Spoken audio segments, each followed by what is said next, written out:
What's going on, racers? Welcome to another edition of the Northwest Race Report.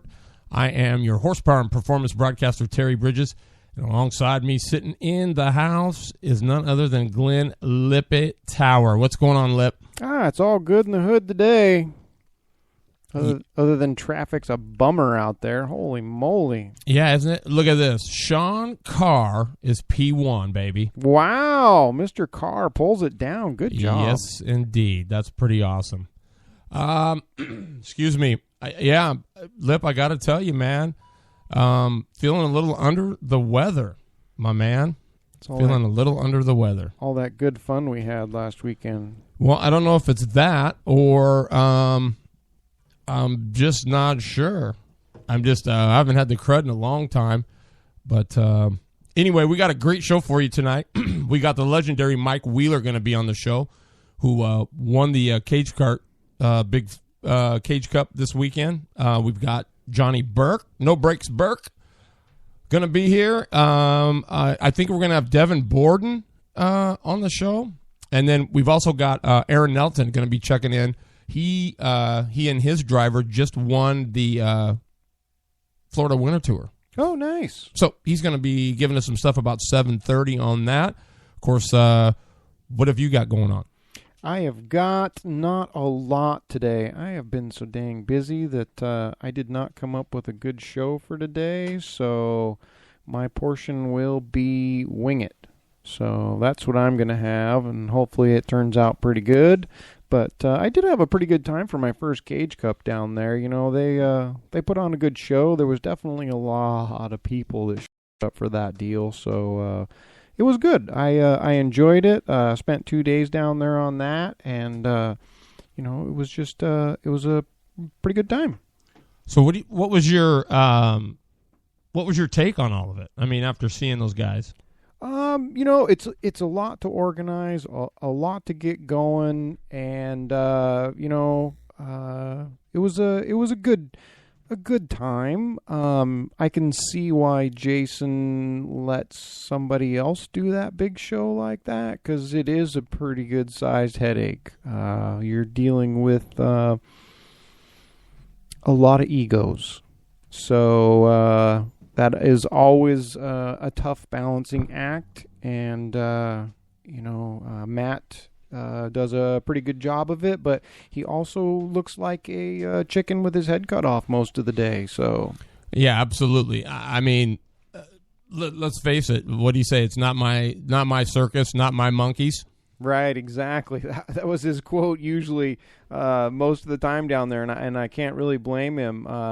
I liked the way Salem did their Cage Cup racing with the 10-minute limit. They did not do that on the show down there, so I think that would help out a lot. But again, on a big show like that, it's not very sensitive to your competitors, I guess. Yeah. You're 100% right. Definitely a time limit. I think what happens there is that puts the heat on the drivers, right? Yeah. Because as of now, they know that, well, we'll get into that later on in the show. You know, the next thing I got to say is not very good. I was talking with Mike Clark this afternoon, and I'm just floored. Casey Jones passed away. Oh, wow.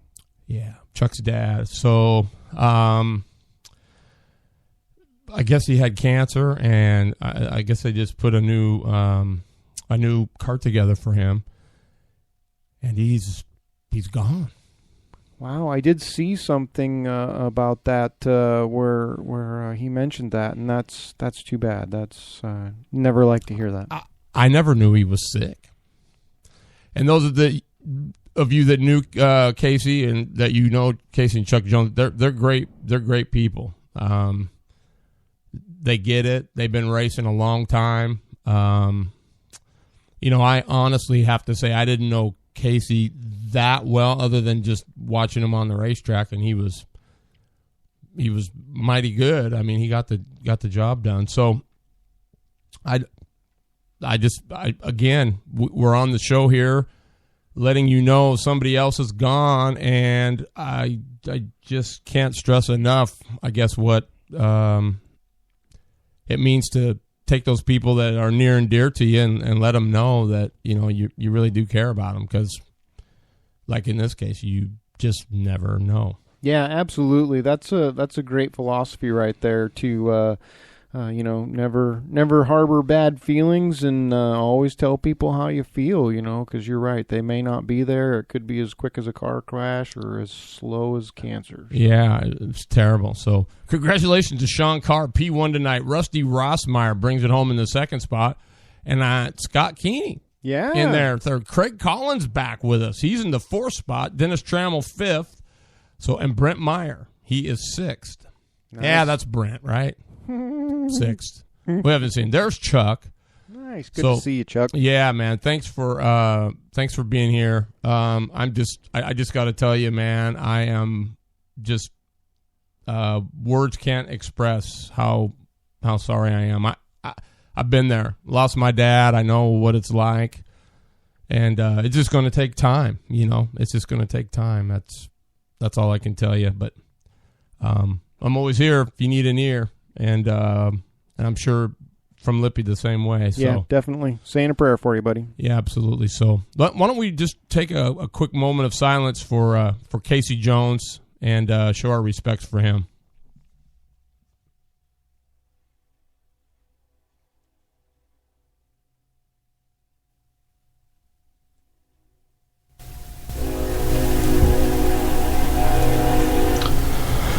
All righty. But I do know one thing.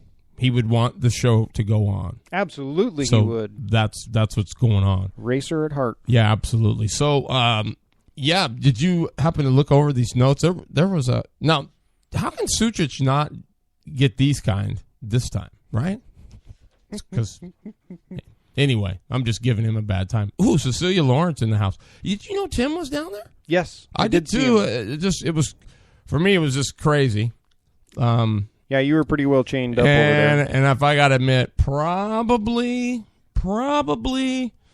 not my best performance, but nonetheless, I gave. I don't know. It was just it seemed like I struggled from the time I got there. So anyway, I guess that happens to even the best of us, correct? Absolutely, sure does. I've had days like that. Yeah, that's for sure. Boy, tonight's Winter Circle Wednesday brought to you by Wicked Fabrication in Auburn, Washington. Since 2002, Wicked Fab been doing the best in custom auto fab and rods. So if you're looking to get into that, please give Craig Wick a call at Wicked Fabrication. He'd be happy to give you a quote, answer any questions you might have. They do awesome work. Wicked Fab on Facebook or www.wickedfab.com on the web. Check them out. They're awesome. BLG.blue. Blue Line Graphics, let me tell you, they're awesome. He's gone through a little bit of struggles, talking to him over the weekend, so hopefully they get that worked out. Bottom line, long story short, kind of getting orders and then not being able to pay for them, that kind of thing. So I don't know the whole gist, but it's too bad because they're working hard at it. Yeah, they're working super hard to try to help everybody out. So they're doing great work too. So it's hard to think that people are taking advantage of that, and I hope they're making it right. Well, I get it. I understand that things come up and whatever, but man, kind of remember what they're doing. I mean, they've got vinyl and stuff there, and it takes time to do those designs. So. They're, and the nice thing is they're not even requiring a deposit or anything. Nope. So I mean, it's only fair that, you try to take care of that, at least something, if you're going to have them do something for you. But yeah, absolutely. Anyway, that's the name of that tune. Well, let's kind of, I don't know. We're just kind of winging it. Like I said, I must be getting the crud because I haven't felt very good all day today. I mean, maybe it's just tired, but did you look these over? I mean, it's there was a lot of cars there. 48, I think. Yeah, in the 500 class. Yeah, that's not bad. Yeah, that's great numbers. Are you kidding me? Yeah, I mean that's what we normally had for a total, right? at Salem sometimes. So Definitely. Dan Watkins checking in right on. So yeah, let me just say, Patrick Desbians, if you don't think he is a track guru, he had that racetrack. I mean, that's as racy as I've seen it. I mean, especially in some of those D mains and C mains and stuff where guys were working on the outside. I mean, oh yeah, no, definitely he had that track dialed in. He knew where he wanted his water and only put it where he wanted it. And every time he did do something to the track, it made a big difference. So it did. So I mean, a huge shout out to Patrick Desbians, who, in my opinion, I mean, he is Dr. Dirt. I sent him a little picture there yesterday, letting him know that. But I mean, he does, but he cares about it, and that's definitely what makes the difference. It does, right? I mean, because it's hard for you. You care about it, but you're wearing so many other hats at the race. It's like, I mean, yes, the track's important, but I've got all this other. He can just focus on that. That's why if you've got somebody that can actually manage the track, I mean, the racetrack with water and all that, man. Big difference. A big difference. So I noticed nobody argued when he decided to do something to it because it always ended up better. It did. Even when I questioned him, he said, because that's how I do it. Yep, that's what I do is what he said. Yep, and I'm going to tell you, well, if you saw the D main, the C main, how about Pence? Dustin Pence was the 367. He was working that outside. I mean, and he ran in that upper groove. Yep. Which never really is done. I mean, there's usually 10 or 12 feet of wasted racetrack that nobody's using because it's got all that duff and marbly stuff on it. But he actually ran it in. He made it work too. He got some spots in that deal. Yeah, he did. It was oh man, spin cycle racing here. Brian Rushing. Right on, Brian. Good to see you, man. Well, Lippy's been busy. I think I'm getting sick. We've got one of the family passed away over the week. I mean, it's just been a rough few days. I mean, but we're all doing good. How about you? Hope you're doing good. So I guess we could kind of go over. Mike Wheeler's going to be calling at 7. So looking forward to talking to him. I talked to him a little bit afterwards, The guy truly is good at what he does. He's genuine, too. He's a nice guy. When I went out there before they started the main event and kind of had a little talk to him out there, he's a great guy. He's very down-to-earth and just genuine.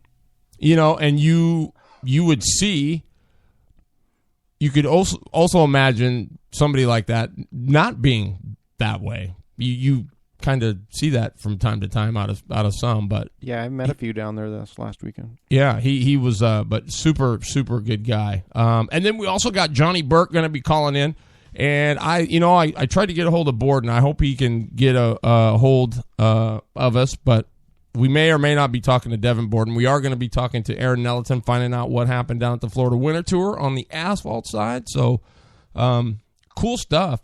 That's just super good. Clark Family Racing. Might as well let them know. That's the one. I tried to find some info. I couldn't find anything on Race Mod or anything. But Becca Clark, she didn't like the rain. Oh. But I think she put on the pole. She won both. She won the LO 206 Junior 1.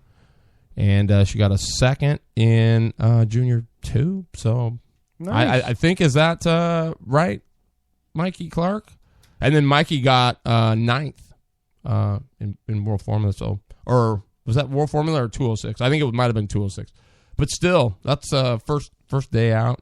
Yeah, nasty weather. So I think the Markhams were there, and Passanetti was there, and but I haven't seen anything posted yet at all. I seen some pictures because Kravitz was there too. Oh, did he run?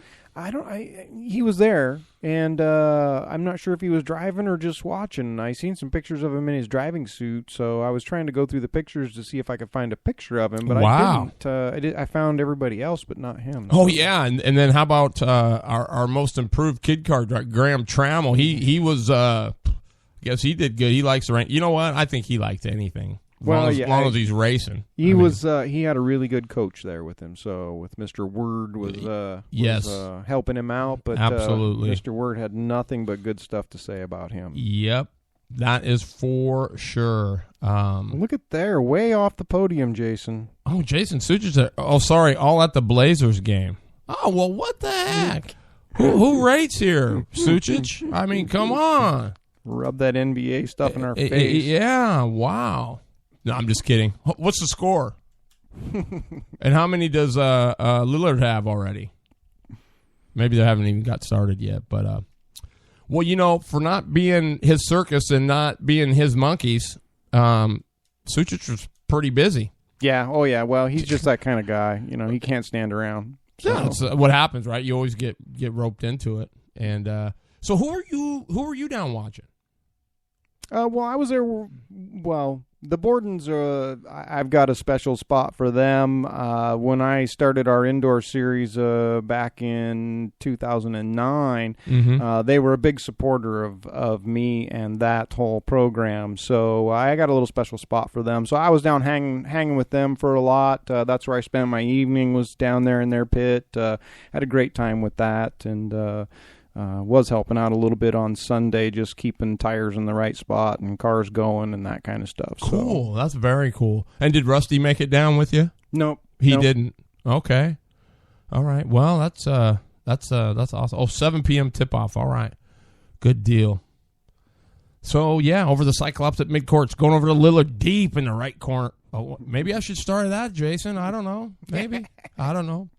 But anyway, yeah, so I'm looking forward to talking to Mike Wheeler. You know, it's just finally cool to get to meet some of these guys. A lot of them you know who they are, but you haven't.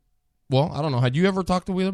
I certainly haven't. No, I hadn't talked to Wheeler. I met a lot of people that I'd never met. That was my first ever Cage Cup that I went to. I've been to a few Cage Cup races, but that was my first ever Cage Cup that I went to. So this was a whole new experience for me, and I didn't know what I was in for, but wow, yeah. Yeah, it is. It's a man, yeah, how about little Bubba Suchich there? He flips on in the dash. And they scramble, get that thing back up, and he picks up the win even. And that's well, actually, was he? Yeah, he did get that. Yeah, I believe he did get the win in that one.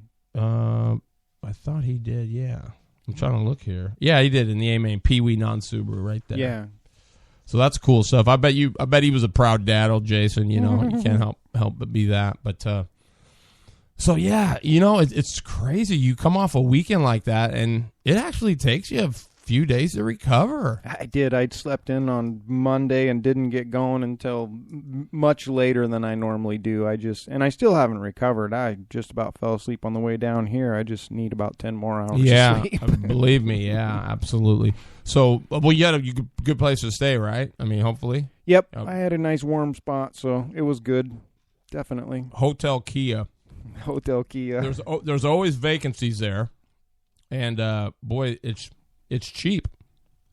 Yeah, there you go. So yeah, that's mighty awesome, Jason. Congratulations too. That's you guys worked pretty hard on that. So I guess let's kind of go over the results. Pee Wee non-Subaru went to Brandon Suchich, the A-Main. Casey Simmons won the Pee Wee Subaru. He's pretty good.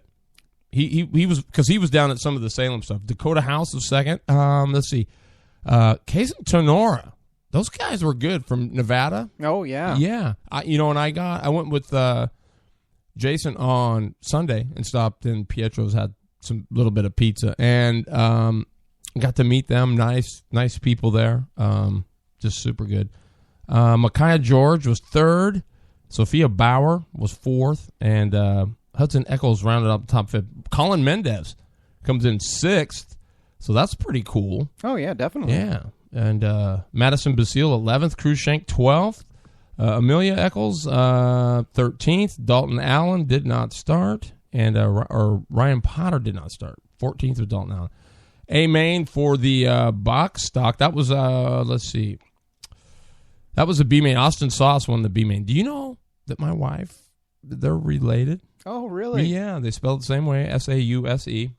because that's my wife's maiden name is Sauce. So pretty cool. But Cole Borden wins the A main. Zach Telford wins. He comes in second. Trace Adams third. Lydia Trupp. I thought she did an absolutely outstanding job. She was fourth. And Brother Jaden was fifth. Devin Fox sixth. Micaiah George seventh. Mitchell George eighth. He usually runs better than that. Mitchell George is a Charger. Colin Mendez was 11th. Carson Hammis was 12th. Acevedo was 13th. 5-horse open went to Anthony Prather.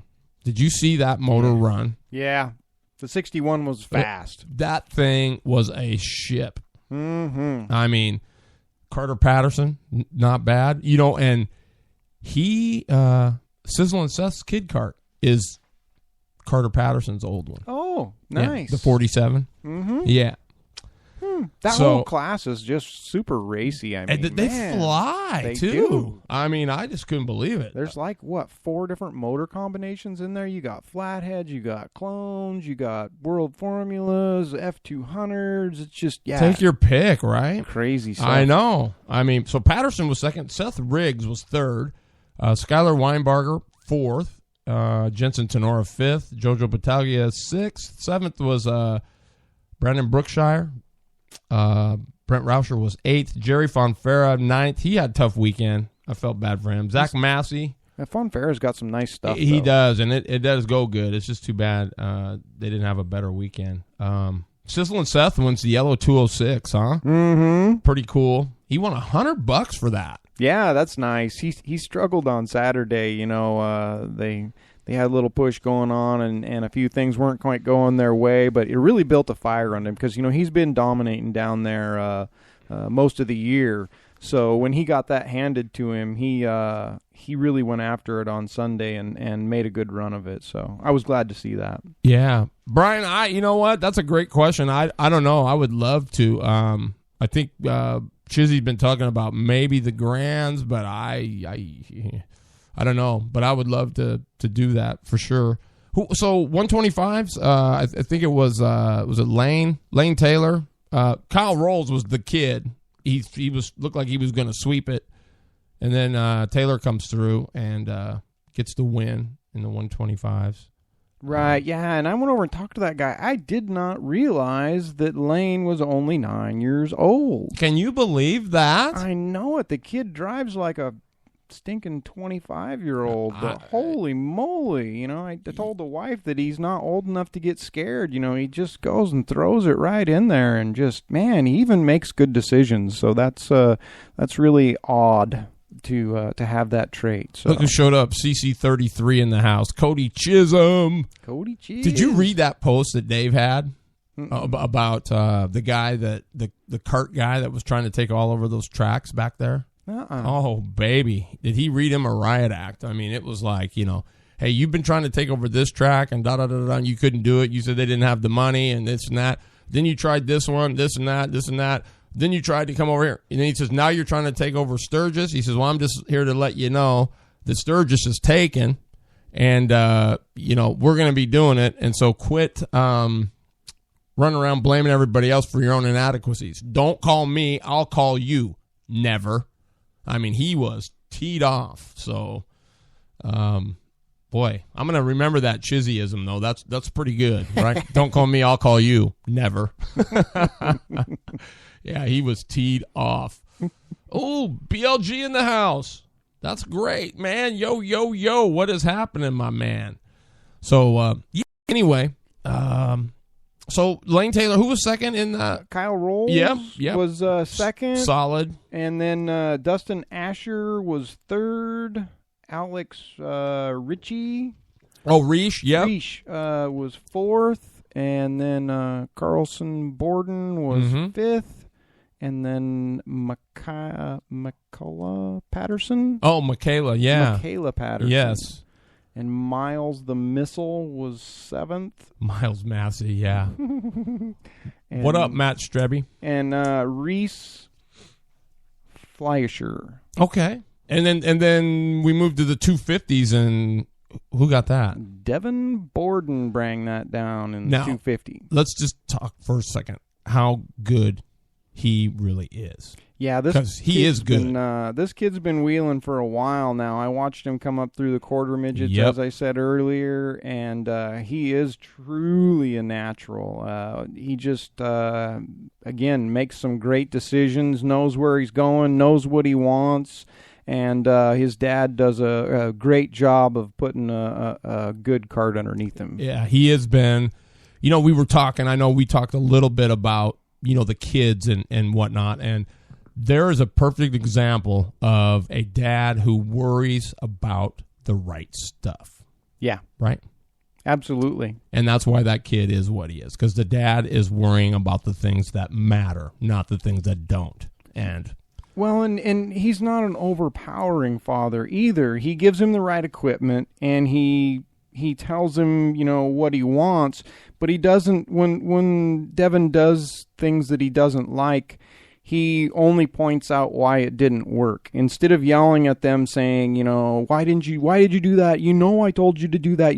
I told you to do this. He just points out why it didn't work, right, and uses that logic with him, and it works great. It does. They work good together, and it doesn't steal the kid's fire. So that's it right there. You just hit, if a kid's, and you're only going to get as good information as you give. So if you got the kid scared of you, right? Because he's afraid, oh, man, if I tell him, Dad, I don't really think, Dad's going to say, what do you mean? I know what, their butts aren't in the seat. The kids are. So, you want to drive, put yours in there. Otherwise, get off them a little bit. So anyway. Yeah, and even Devin gives input on the cart a lot. And sometimes his dad does things that Devin wants just to point out that they don't work. Instead of not doing it, he just does it and then points out again afterwards, now you know why, I didn't want to do that, and you did, so we did it, but now you know why it didn't work. Wow, that's incredible. So that is awesome. I mean, when that kid gets older, he is going to be another Gordon for sure.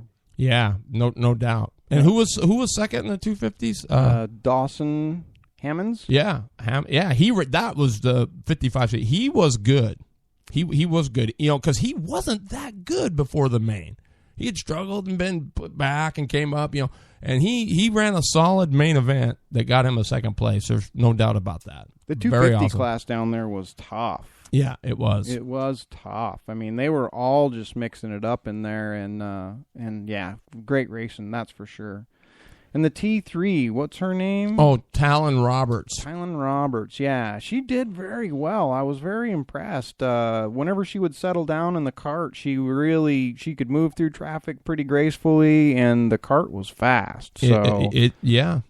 And then we had Eric Schofield coming in fifth, and Mac Colonoy coming in sixth. The 8? Let me see. Was that it? Coiner? Is that it? Yeah. Yeah, okay. Beautiful, yeah. That's, Mac. He was good. Swazzle was pretty good. Oh, here we go. Oh, our first guest showing up. Mike Wheeler, is that you, my brother? What's happening, Terry? Hey, everybody. BLG bringing you this in the seat tonight. Blue Line Graphics. Everybody loves BLG's new graphics. They're unique. They're original. You need to check them out. www.blg.blue. Our guest tonight, if you don't know who this guy is, boy, you've been sheltered. Either that or you weren't there last weekend. That's correct. He's a 2016 Cage Cup champ, and his name is none other than Mike Wheeler. Man, thank you so much for taking the time to be on the show. Oh, not a problem. Thank you guys for having me.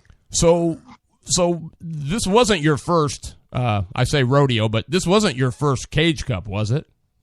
No, I've ran it. I've been up there twice now, and I think a couple years ago I ended up third up there when my old car owner, Ryan Foster, won it. And then I think Copeland won it the next year, and then Ryan won it again last year, and now I got one finally.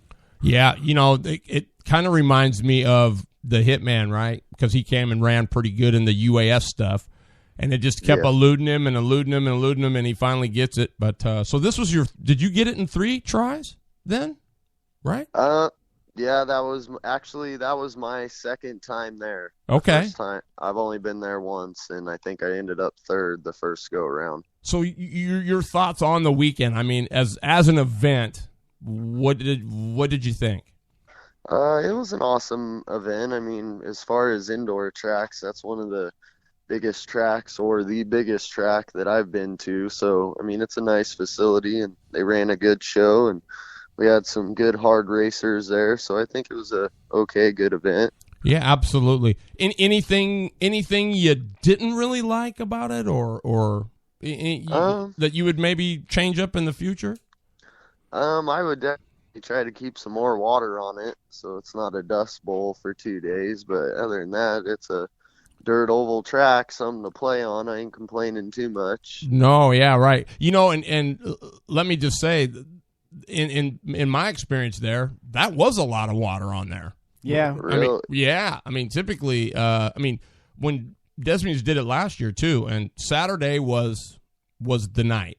Sunday it might have been a little suspect because they didn't do quite as much as they did on Saturday. But Saturday night, man, it was as racy as I had ever seen it. But Yeah. No, on Sunday there was 2 grooves there for a minute when the main started, but after that it seemed like it funneled down to 1 lane. But no, Desbians, that guy does one heck of a job as a track prepper, man. He's definitely knows what he's doing. yeah, he does for sure, and it'd be cool to see him maybe get some of his own gear that he could actually, be able to work with instead of, you're borrowing somebody else's stuff. It's always kind of a, Right. it's kind of a tough deal. But no, that was awesome. So your car, did you just nail it right out of the gate, or did you have to work on it quite a bit, or?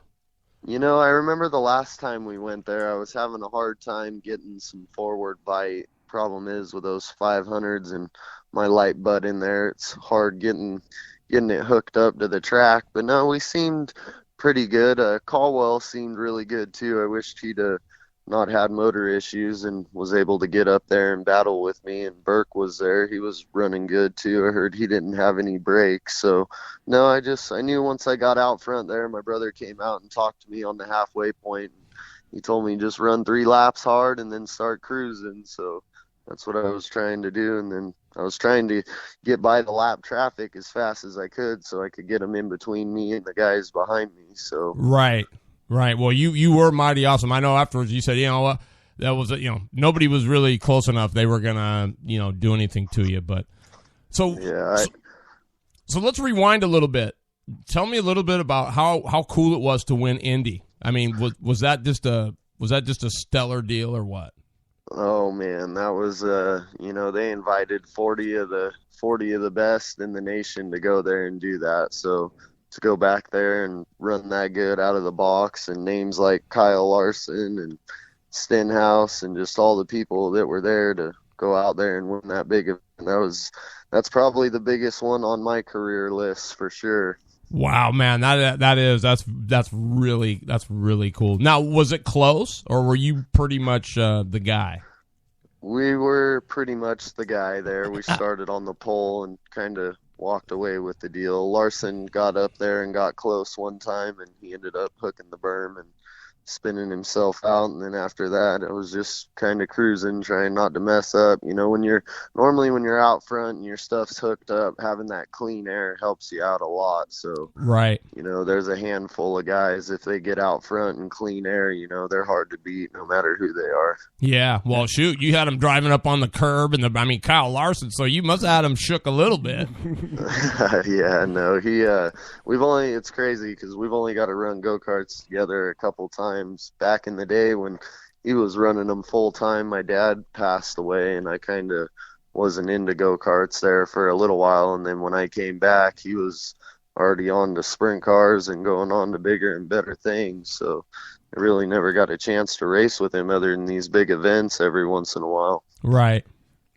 So are you going to keep with the cage and the go-karts, or are you looking for something more, or what's your plans?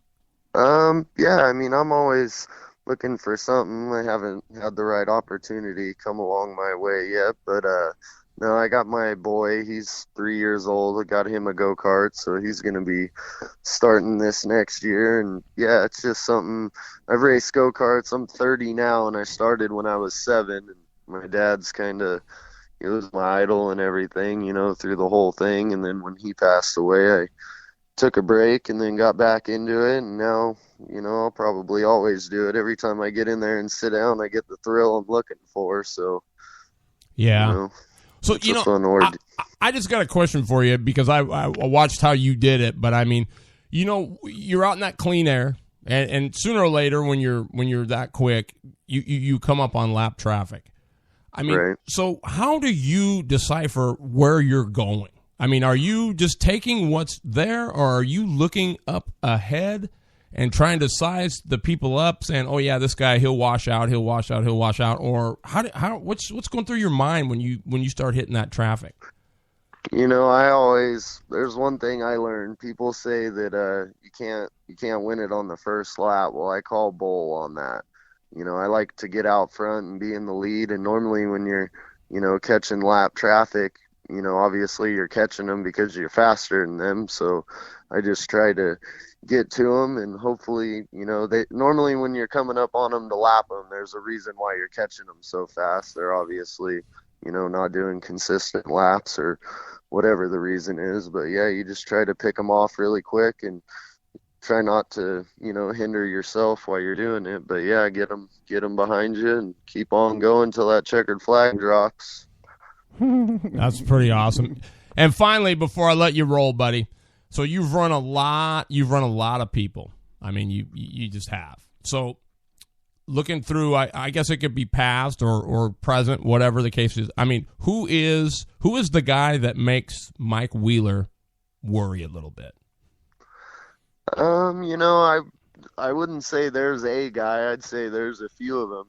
Like I said, there's a handful of guys that if they get out front, they can walk away with it. But definitely lately, I didn't have a very good season at Red Bluff, but I'd have to say it'd be Logan. He's the factory QRC driver, and he's always tough, and Jimmy's always on his A game as far as setup, and Logan's one heck of a driver. So, obviously he's the number one. When he gets out front, he's definitely not easy to catch, if at all. But no, he would be the one that hinders me a little bit. But I love going places where there's kids there, that are able to hang with me, let alone beat me. That's what makes it fun. It's no fun when you go to places all the time and nobody can beat you. You know what I mean? Right, I do. Well, I can tell you, man. I mean, even the fact that you do beat them all the time. I mean, from everything that I noticed, everybody looks up to you, which I think is a huge testament to the type of guy you are.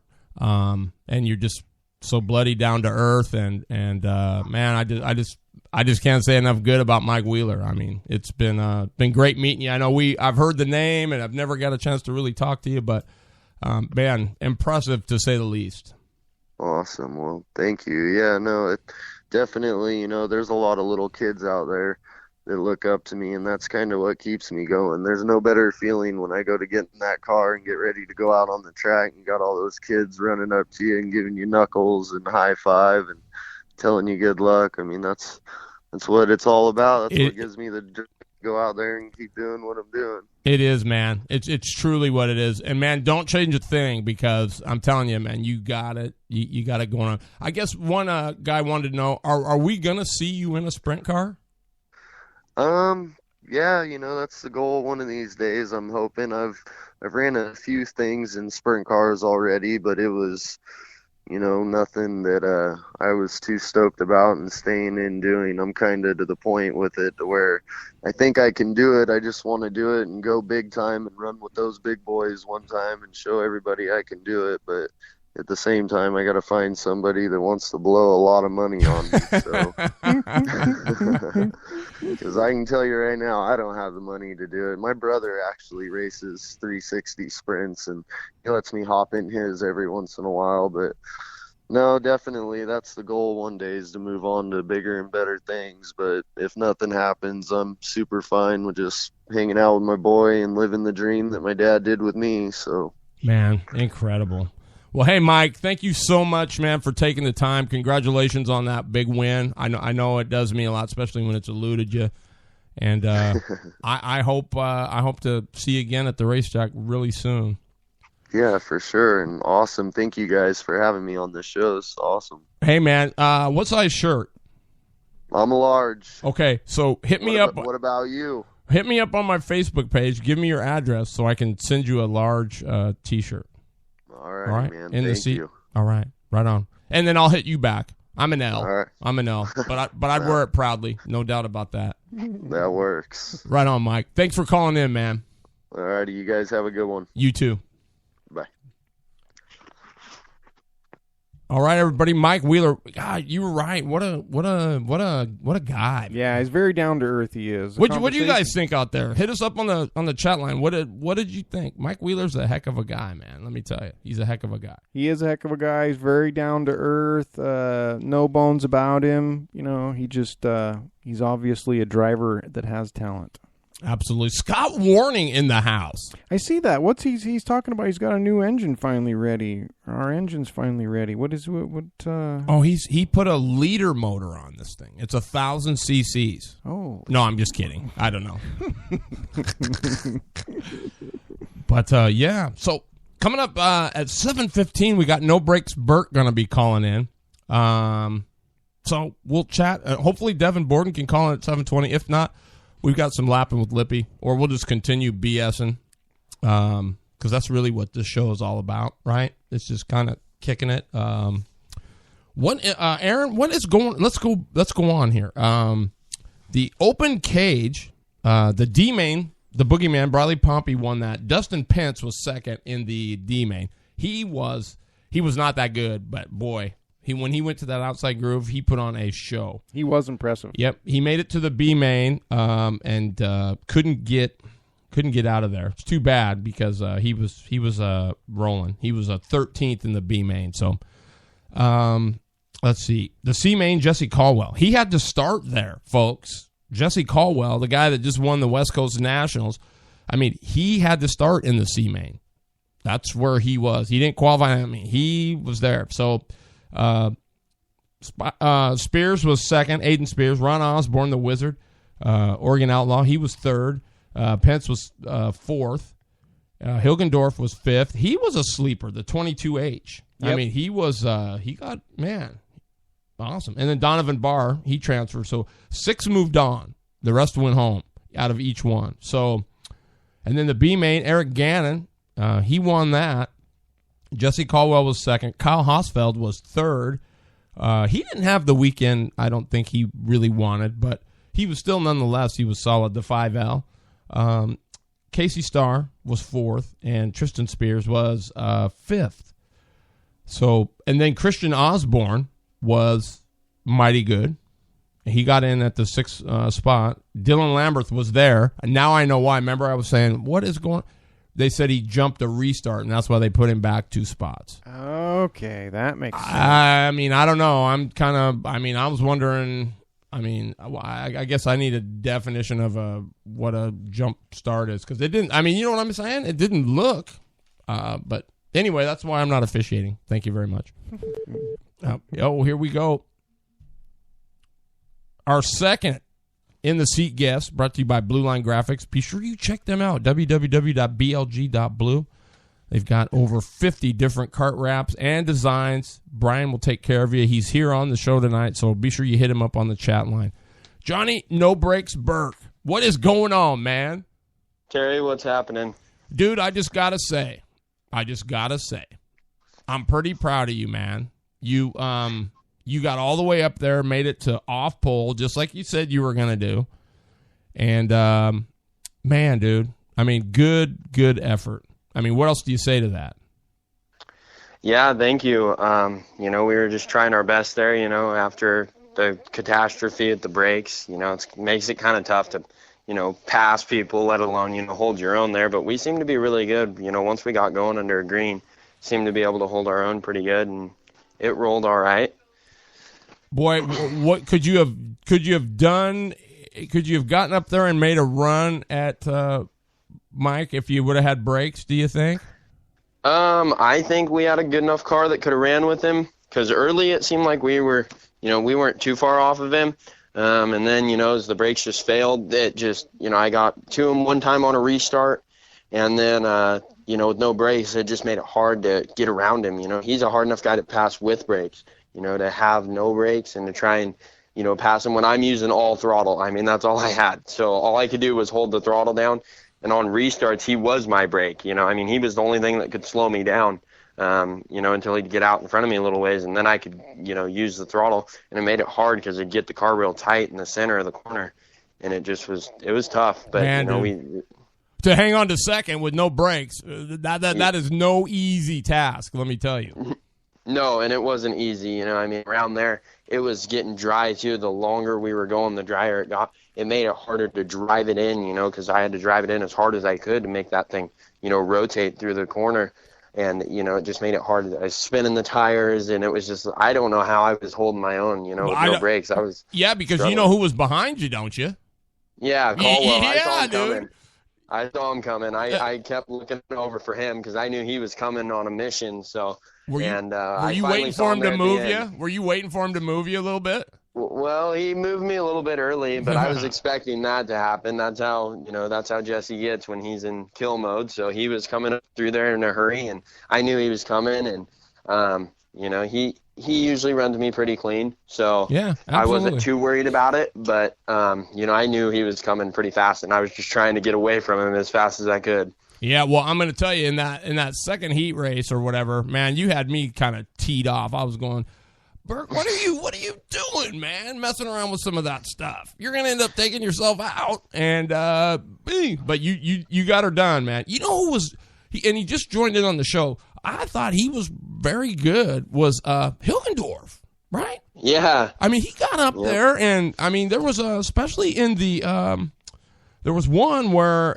it looked like, I think maybe it was a C main. He was out, and then all of a sudden, boom, there he is, and he's in. And well, he looked like he was going in, but he couldn't get in after the beast. But man, he was so close. Right. It would have been cool to see him get in there because he was. I love seeing those guys that don't have all the loads of dough and they're just working it. It's right. Like Pence. I thought Pence was going to get in. Yeah, exactly. But that just shows how tough that deal is. It's not an easy deal to make the show. That A main was stacked. I mean, yes, it was a stacked field. I mean, just so you guys know how stacked it was, check this out. So Wheeler wins it. You got Johnny Burke second, Caldwell third, Tyler Thompson. He's another one that's solid, I think. He doesn't. You don't hear his name a gob. At least I don't. But I mean, he runs. This is the second year in a row he's been solid. Casey Starr, right. Tristan Spires, R.J. Johnson, who I thought was magnificent too. Scotty Fox, Duke Johnson, Kyle Hosfeld, Christian Osborne, Colin Weinbarger, Aaron Huddleston, who I thought was pretty good. I don't know much about them, but I thought she did a good. Eric Gannon, Matt Moberly, and Bryson James. Hello. Yeah. Does it get any tougher than that? I'm thinking not. No, not usually. You don't go to very many races where you got a stacked field like, Bryson James, he won in Montana. RJ, you got Caldwell, obviously Mikey, the Indy Invitational winner. You don't have a field that's usually that stacked, it makes it tough, like for some guys that have to start in the back, you're coming out of that B main. Like Caldwell, I don't know, he was on a mission. He was on a mission. To come from the back to the front like that takes some talent, and he's definitely talented. And, for me to hold on, I was shocked that I held on as well as I did, I just kept thinking, oh, just got to keep going. I was waiting for the white flag to come out. I really was. I was like, it's got to be coming. It's got to be coming. And it never came forever. It seemed like I was trying to drive that thing. Finally it came, and I thought, oh, yeah, we did this. So it was cool. It sucked, but it was cool at the same time, to go there and run as good as we did. I wasn't, we expected to go there and do very well, and to start outside front row of the main, it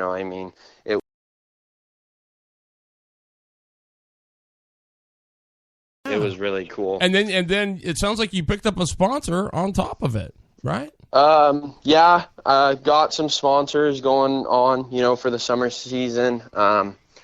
Just working some things out, and I got a sponsor you know that I'm trying to go to Millbridge, so in North Carolina here shortly. I'm trying to get a sponsor to help out with that. And, so is Oregon Outlaw going to be staying on your car, or? Yeah, that's probably going to stay there. So we'll see what happens. You know, I mean, Ron's a good guy, and we like supporting him. You know, and I mean, he does a lot for all of us go-kart racers, and he really helps us. You know, when we need it, and we're in a pinch.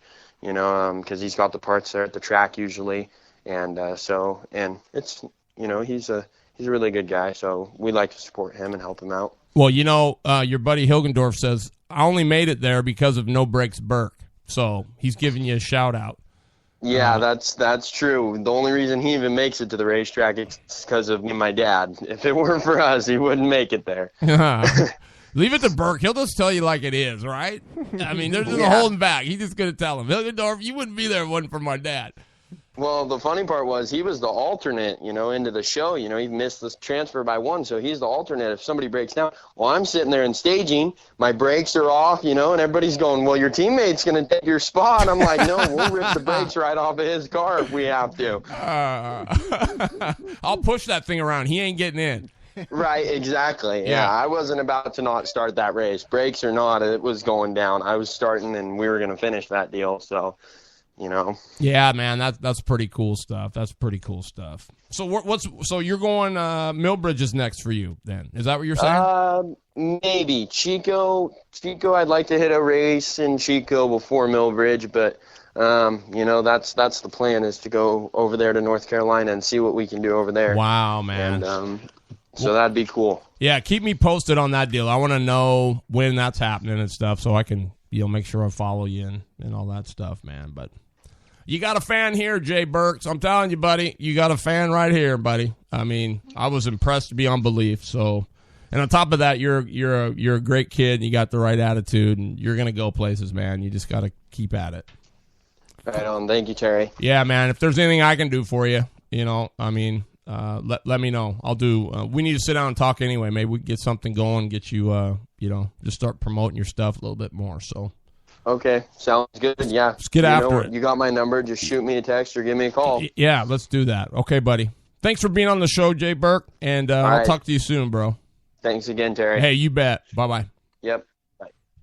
All right, No Brakes Burke right there. Good kid, man. Oh, yeah, he's fun to watch. Kid. Yeah, he is a kid. You know, he's just an awesome kid. Daniel Watkins here, man. Does he have a nice-looking ride or what? He's got a few nice-looking rides. Good night. You guys got a late model. He's got a what, that new one? Is that his 5.4? Is that the Big Nasty Open one he had? Well, he's got a couple of carts that he's steering around out there too. But what is the other one that he runs? The one that's got all the graphics on it now. Is that going to be his? That's going to be his sportsman cart, I'm pretty sure. Wow. Dad's working on the new one that just came out. It's a KT cart that he's going to be running this summer. So yeah, if you guys haven't seen that, you need to go to Dan Watkins' page. It's on there. Blue Line Graphics did the graphics on it, man, and they are just off the chain. I mean, they are awesome. So be sure you go and check that out, and you can see what kind of work they do. It's no joke, guys. They work hard at it. They take pride in it. This guy's educated in that stuff. So, Askunega, you're the man, dude. You are the man. He does make it happen. He does, yeah. So, that's pretty awesome. So, yeah. So Wheeler wins it. Burke is second. Caldwell's third. You know, to come all the way from the C main to get third. That's what Tyler Thompson, Casey Starr. She ran solid. Tristan Spears. R.J. Johnson, I thought he was killer, too. He comes out of retirement. He finishes seventh. Scotty Fox, the Roseburg indoor champ. He's eighth. Duke Johnson, he was, I think, better. He had some problems. The other guy, you know, Eric Gannon, he blew that motor up, so he was 14th. But Matt Moberly had problems. He was lousy in the first heat race. He went back and made an adjustment, and it was lights out. Dude was a monster after that. So, and I don't remember what happened to the 13. Bryson J. I'm not sure what happened there, but yeah, I'm not sure either. But you know, I don't know much about Aaron Huddleston other than I got to meet the family after the event was over, and wow, what a group of just wonderful people, right? Oh, nice. Yeah, their mom, you know, it's three sisters that are racing these things, you know, and she was 13th in the A main. Wow. Right? And they've only been doing it, I think, 3 years or 4 years. I mean, it's not a god of a time. And so big shout out to Aaron Huddleston. I just, good stuff. And they could end up going places, I do think. It's definitely impressive. They're nice looking girls, and they've got a lot of stuff going for them. So just keep at it, you guys. Keep at it, and keep listening to Northwest Race Report. That's for sure too. But so coming up next, we're going to talk to Aaron Neliton. He's going to be calling in about 7:30, and we are going to hear kind of what happened on the asphalt side of things this super weekend. Cool. Yeah. His driver, I'm going to let him explain. I don't want to ruin it, but they won the Florida Winter Tour. That is no joke, man. That's in the wintertime, that's it. They're getting 250, 300 entries at these things back there. So, but yeah, he's going to give us a call at 7:30. Let us know, what's shaking, what happened, kind of the highlights there. So some of you that want to follow the asphalt stuff, hey, we'll have a little bit of that for you. He's going to be kind of our floating asphalt guru, right? And super cool. Yeah, I just thought it'd be a cool way because we can't keep up on everything. I mean, no, especially not back there. Yeah. So, and he goes all over. I mean, he's a hired gun. He's a driving coach. So he's quite good. He was a former Sody Kart factory driver. So, and you should see this cat in the rain. You talk about rolling. Nice. Yeah, he's very, very good. So looking forward to having Aaron on at 7:30. And so what else we got going on here? Well, I guess Terry Lawrence, he came over just as a driving coach. Oh, you mean Tim? Was it Lawrence. Tim or Terry? It might have been. It was Tim. It was Tim. Yeah. Sorry. Yeah. He came over just as a driving coach, and I thought that was pretty impressive. Yeah. And I think it was the 9 of Donovan Barr who he was helping. I believe so. Yeah. So that's cool. Tim Lawrence is a heck of a guy, right? Most people think he's an engine builder, but he is. I can tell you a story. When I first saw him, he was at Pat's Acres running his 4-stroke on World Forum. And I'm going to tell you, he put on a show. I mean, through the grass, kept it wooded, back on the. I mean, Tim Lawrence is an exciting guy to watch. I mean, he is lots of fun. But not only that, his best trait is he's just a dang decent guy, right?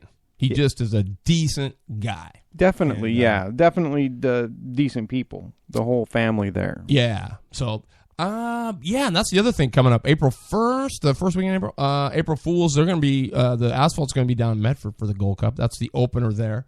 So it'll be interesting to see how Mikey Clark does and Becca and Jacob the Shark Smith and some of those other ones that are doing double duty. I don't know if Sizzle and Seth is doing the pavement. I don't think he is. I think Seth had the opportunity to pick one or the other, and he didn't pick that. So okay. I think he's going to stick with the cage carts, and I think his dad bought him a regular cart. So they're going to run with us this winter or this summer.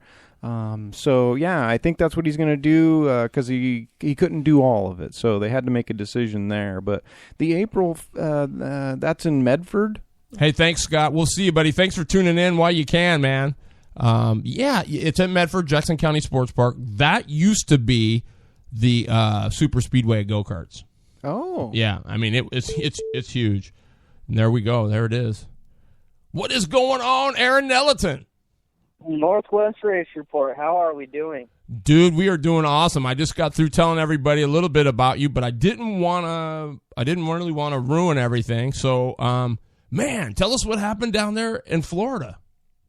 Florida, not a huge fan of Florida, but I'll tell you what, it's been good to us the last 3 months.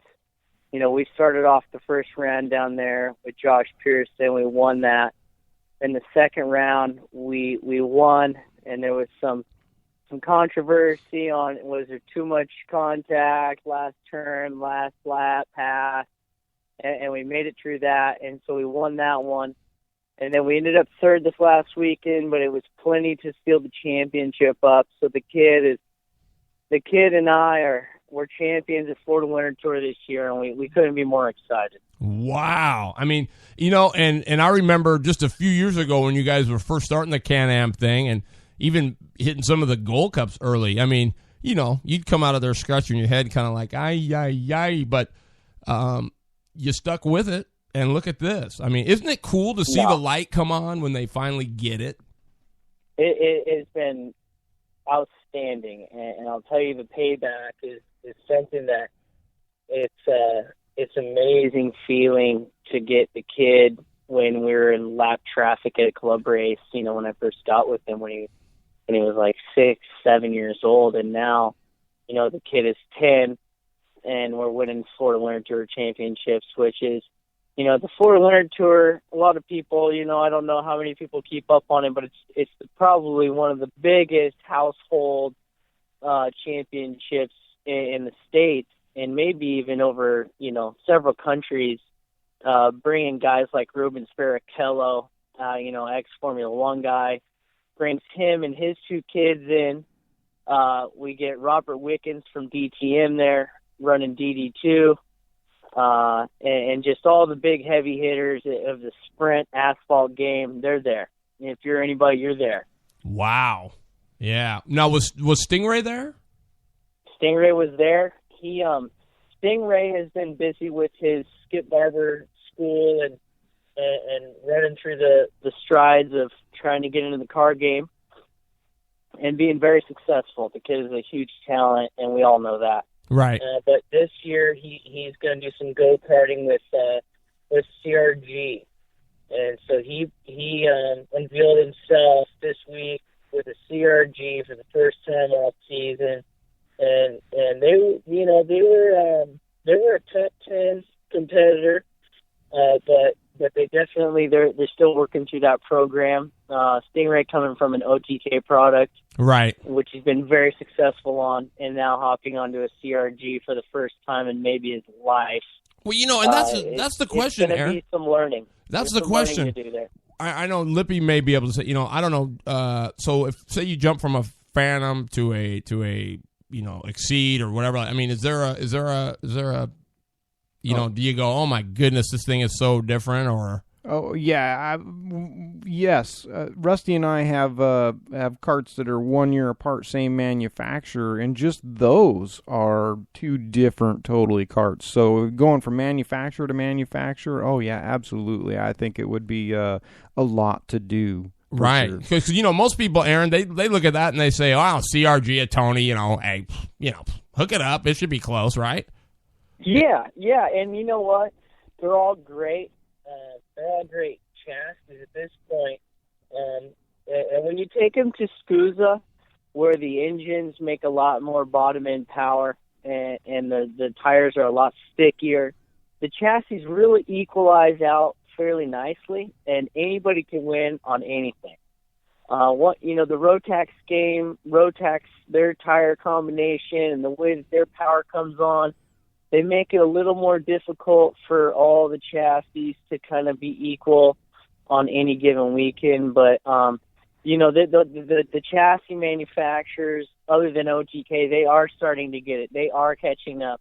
The Burrell ART game, their game is getting strong, and they're starting to win some races with Oliver Askew in the seat, and they have Jordan Lennox, who's a factory Burrell ART driver.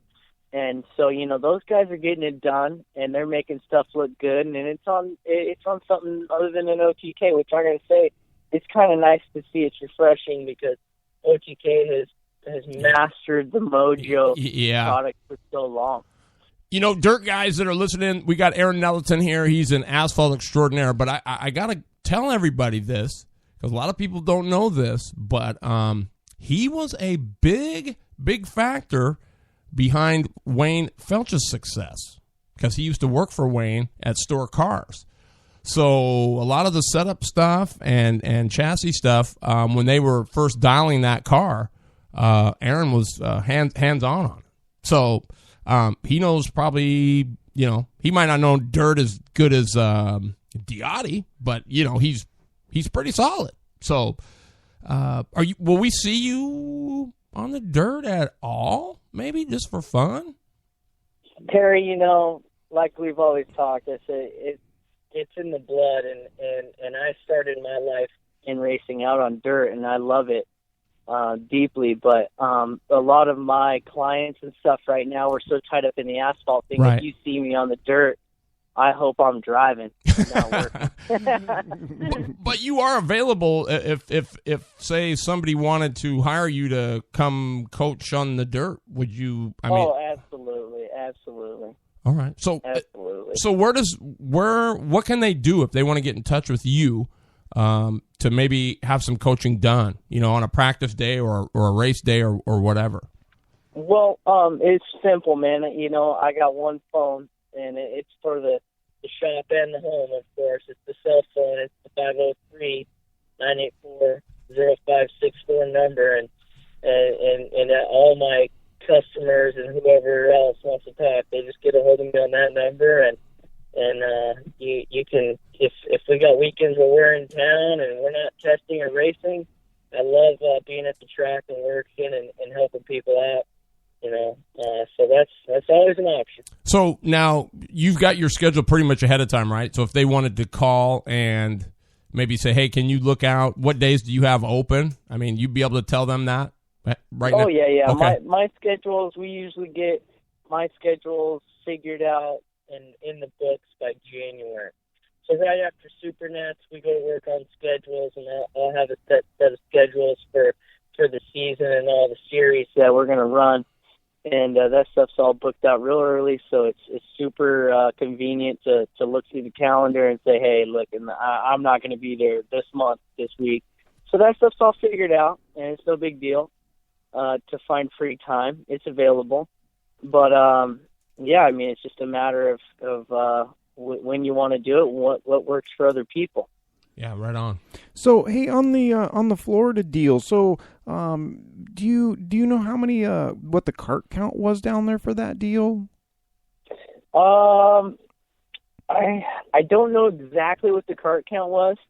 So the last round of Florida Winter Tour was probably the softest, of course, mainly because the exchange rate between Brazil and America is so expensive, and so much of the Florida Winter Tour, their entries are Brazilians, and so the guys that weren't in championships, they just said that we don't have a shot at winning, we're not coming. Gotcha. And so the cart count was a bit down in the last one, but the first one was phenomenal turnout. I think the cart count was 160 some entries, and you're not talking a lot of classes. Okay, so, that was my next question. You look at what the classes you have offered there. You're talking Masters Max, Senior Max, Junior Max, Mini Max, and Micro Max, and DD2. And so, you end up with some good fields. DD2 is always a bit soft on the entries, but the Senior Max this year has been up in the, high 30s. Micro Max has been high 30s all year. Wow. Junior Max has been huge, sometimes 40, 50 entries. Wow. And so it's been adding up quick. It's not the best years of Florida Winter Tour that I've ever seen, but they're still strong. It's still worth traveling to if you've got a young driver that you're trying to develop. It's the strongest competition that you're going to find. It doesn't lack anything. And it's just good racing, and I would like to say it's beautiful and always sunny, but Homestead this year we took on torrential downpours, and it flooded the track and shut the circuit down on Friday, and it did the same thing this last weekend up in West Palm Beach. We got 45 minutes of torrential downpours, and it flooded the whole facility out, and we had to work around it, but we worked around it, and we got our championship out of there, and that's all we cared about. Wow, man, that's awesome. Absolutely. You always like it when you pull down the championship. I just noticed when I'm always on the internet searching for stuff and things, how big the whole Florida karting game is down there. I mean, it is probably one of the more busy places that I've ever found. It seems like if you find anything going on, it's always down there in Florida. That's why I was asking about the kart count. I couldn't disagree at all with that. I mean, we've always said if you want to go somewhere where the karting is strong, Florida, they got the money down there, and so the racing runs strong down there, and they bring guys, over from from just over the waters there quite frequently, and so yeah, the racing is very, very good down there. It's very, very competitive, which we knew was the next step for Josh, was just to feed him to the wolves down there. Little did we know what kind of success we were going to have. But regardless of the success rate, it was just because Josh and we worked so hard. We're at Pat's 2 or 3 days a week around the year. It was flooded out there last week. Me and his dad were out there in our cars driving through the puddles to empty the puddles out to where he could get through them without hydroplaning so we could get some rain practice in. Wow. And so we worked that hard, and it's paying off. But the racing down there is unbelievable. Nice. Need to make it there. So does that get you a ticket then? Do you qualify now and then for the Worlds? Is that one of the is that how that works, or is that a different deal? We were under the assumption of that in the beginning, and then they told us that the micro and mini class, the only way they were going to get their tickets was from the U.S. Open or the Grand Nationals this year. Wow. So it's the U.S. Open and the Grand Nationals is how these young drivers are going to get their ticket. The Florida Winter Tour did not have a ticket to offer for mini and micro. So, and same with the Can-Am, correct? I mean, if you win that, you don't get in. Yep, God, exactly. Can-Am will not have tickets for mini and micro either. They might have tickets for junior, senior, and masters. Right. Wow. But and again, that's unofficial. I'm not sure about. Right. I got you. It's all good. It's all good. Yeah. So now we home for a couple weeks, and we're heading down to Sonoma, California here next weekend to do the Challenge of the Americas down there, and put Josh in the mini category, which is the step up as far as size goes. And we're going to run down there, and down there, there's no short of competition down there either. The fields are a bit smaller, but you got, big names down there running those races. Who's been hot in seniors, the Christian Brooks on his CRG, and he's been able to manage getting that thing up front on the podium almost every race. And at the Challenge of the Americas, and so that's been impressive. But again, that just kind of shows you the competition level steps down a click when you get over to the West Coast. Wow. Well, Aaron, man, I appreciate you coming on, giving us that update. That's pretty awesome. Congratulations on the win. We're about out of TIME, but we'll look forward to having you on next week if you're available. I mean, we'll be in touch, and we'll get some stuff laid out for next week, huh? You'll be because you said you're home for a couple weeks, right? Yeah. Okay. Yeah. So you can be on, do whatever you want. If you want to take a break, be with your twins. That's cool too. So you betcha. Yeah, we'll be getting with you guys soon, and thanks again for having me on. Hey, thank you, Aaron. All right, guys. All right, buddy. Bye-bye. Aaron Neliton, everybody. He's our on the asphalt side. He is our kind of roving reporter. Lippy, thanks for coming down this weekend. I know we didn't spend a whole gob of time down there, but still we got to hang out. And I had a good time. Yeah. So next week, what do we have here? I'll let you know. Because I know the 30th, I believe that is, correct? Jason Major's going to be here. Oh. Yep. And then we're going to do a final installment of the 3 Ps after that with Ray Smith. That's coming up. If you know anybody that wants to be on the show or you think deserves to be on the show or there's a topic you'd like to hear about, please let us know. You got anything else, Lip? I just want to end with something I found on the net, and it's the dirt life. No fancy haulers, no big sponsors, no pit stops, no press releases. We work overtime to buy tires, pay our own crew and burgers and beers, go all out, whatever we got. We don't do it for the fame or the fortune. We simply race to win because winning is enough. Wow. And when you're racing, when somebody's on the bottom, you got to do like Dustin Pants. And do what? Hit the high side. You bet. We love you guys. Thanks for tuning in, everybody. We'll see you next week.